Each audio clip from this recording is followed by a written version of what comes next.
realmente entre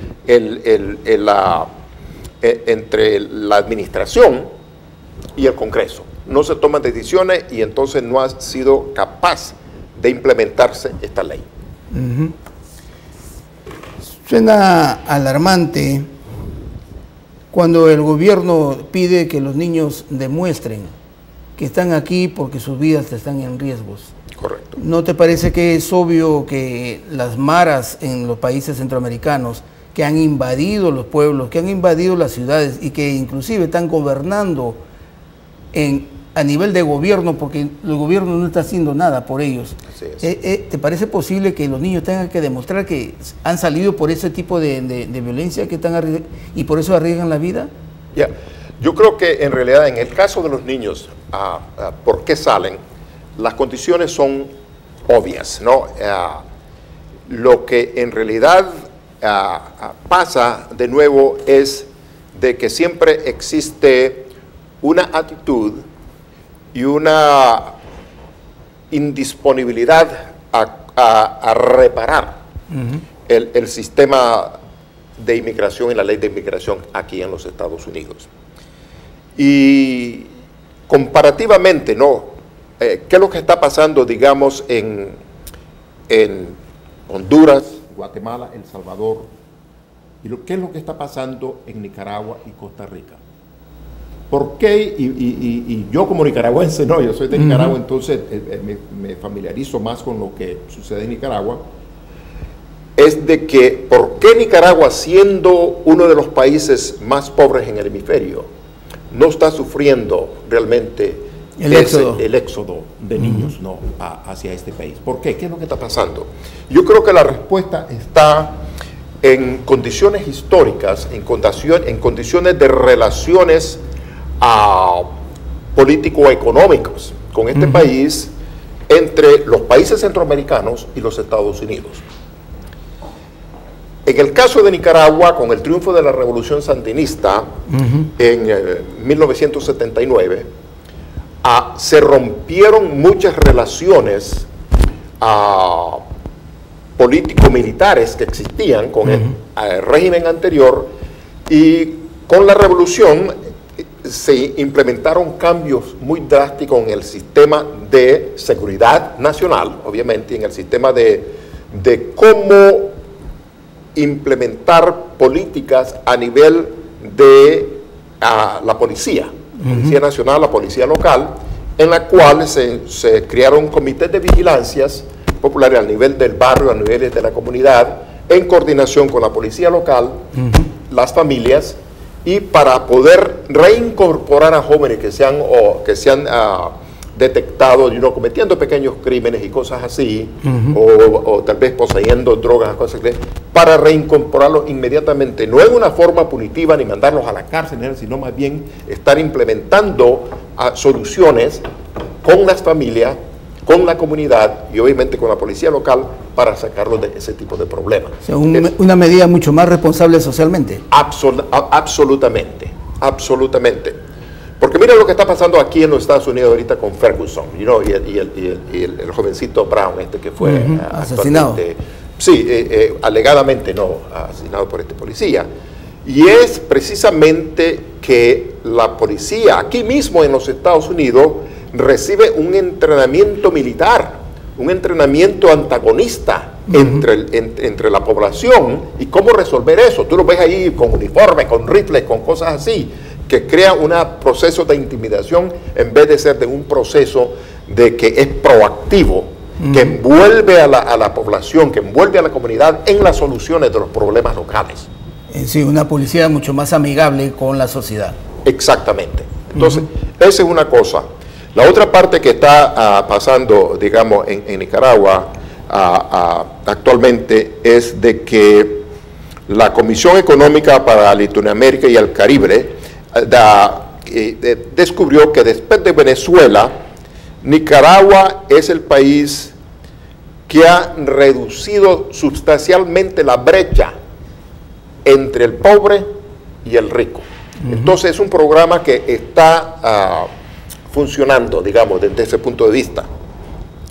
Asimismo, Hassan Tuluy, que es vicepresidente del Banco Mundial, indicó que los proyectos de desarrollo de Nicaragua están siendo administrados muy eficientemente, más eficientemente que del resto de otros programas en la región centroamericana y del Caribe. Entonces, eso es extremadamente importante porque la pobreza extrema se ha reducido en Nicaragua del 17.2% al 7.6%. ¿Okay? La tasa de retención escolar de niños en la escuela es del 96%. Y 100% de los estudiantes reciben nutrición en las escuelas.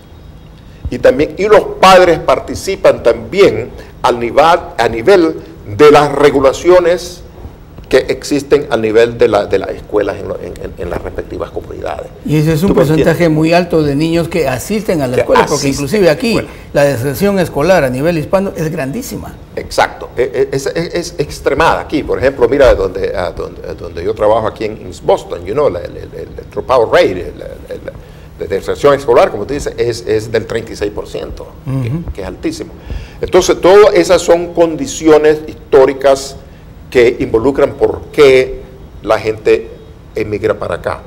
La otra situación es que durante la guerra civil en Nicaragua, ¿no? La mayoría de los nicaragüenses emigraban a Costa Rica, incluso a Honduras, porque querían estar cerca siempre de sus familiares. Pero también hay rumores que indican que era parte de la estrategia del gobierno de los Estados Unidos de mantener a algunos refugiados nicaragüenses en Honduras y Costa Rica para constituir un semillero de que alimentara la contrarrevolución allí en estos países. Entonces tiene mucho sentido. Pero lo que es fascinante, Luis, es de que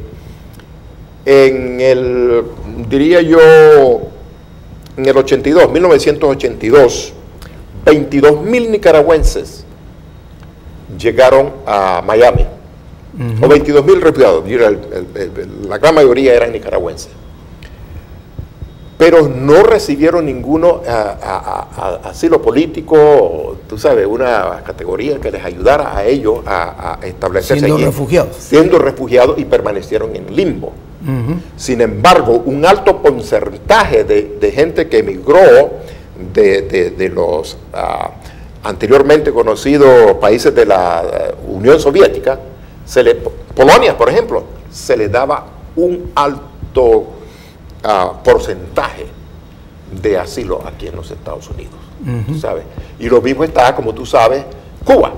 Claro. Cuba con Fidel, tú sabes, y ahí en realidad era supuestamente un antagonista de este país. Sin embargo, todo cubano que llegaba a Miami se le daba inmediatamente asilo y refugio. ¿Por qué no pasó eso con Nicaragua? Entonces, lo que indica que la política de inmigración, que la política de refugio también en este país es politizada y que tiene también un aspecto actitudinal en relación a quiénes son los países que se les va a admitir como refugiados o como inmigrantes. ¿Qué ocasiona? Vamos a salirnos un poquito fuera del tema, pero a mí me interesa saber qué ocasiona este tipo de políticas, por ejemplo, con los cubanos. Que cubano que coge su balsa, cruza el mar, llega a Miami, le dan su visa. ¿Qué ocasiona en la mente del resto de cubanos que se quedan y qué ocasiona en la mente de los cubanos que ya están aquí? Solamente esa ley. Sí, es una cosa muy interesante que va, diría yo, ya por muchos años, ¿no? En términos de la Guerra Fría, ¿no?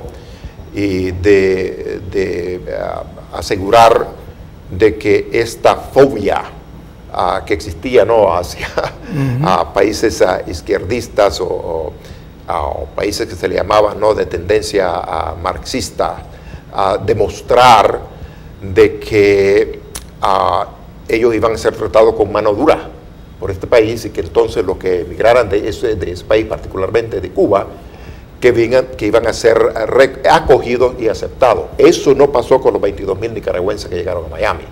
Realmente no fueron acogidos ni fueron tratados muy bien. y ni se les ofrecía trabajo ni nada de eso, y estaban en un limbo ahí por muchos años.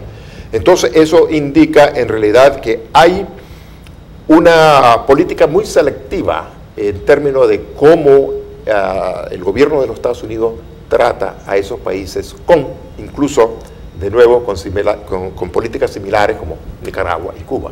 Sin embargo, como dije anteriormente, el tratamiento de los cubanos ha sido muy favorecido, mientras que otros inmigrantes, particularmente de Haití, de Nicaragua, no son tratados igual.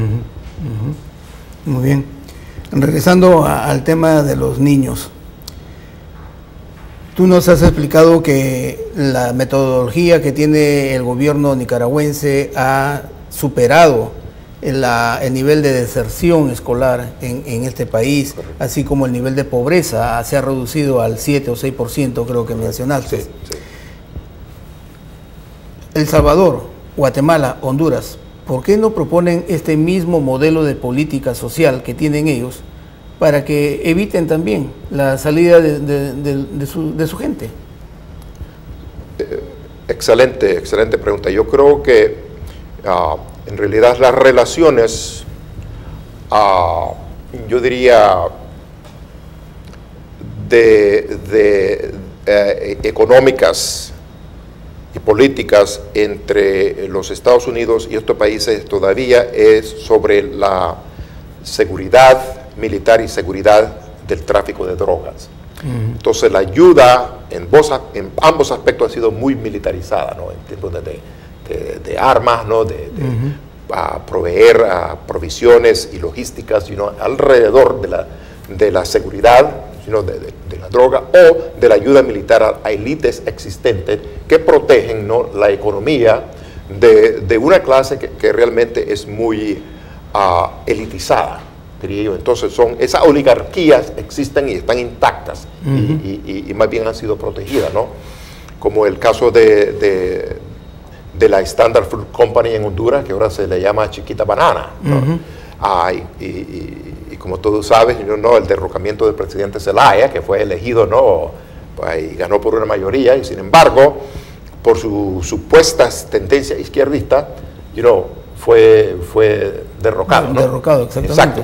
Entonces, eso te dice exactamente que mientras existan esas relaciones, siempre tendrán esos problemas sociales que existen, porque la realidad es esta también.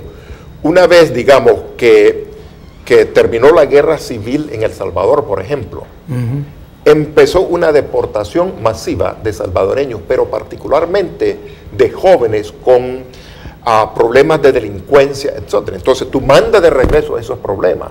O jóvenes que crecieron aquí y que se emitieron en pantalla, por ejemplo, en lugares, en barrios, por ejemplo, Los Ángeles, entonces se mandaron de regreso en El Salvador. Y entonces El Salvador en sí mismo, estas comunidades eran comunidades extrañas para ellos. Y lo único que ellos sabían era cómo responder a los problemas de pobreza, de escasez, con la violencia.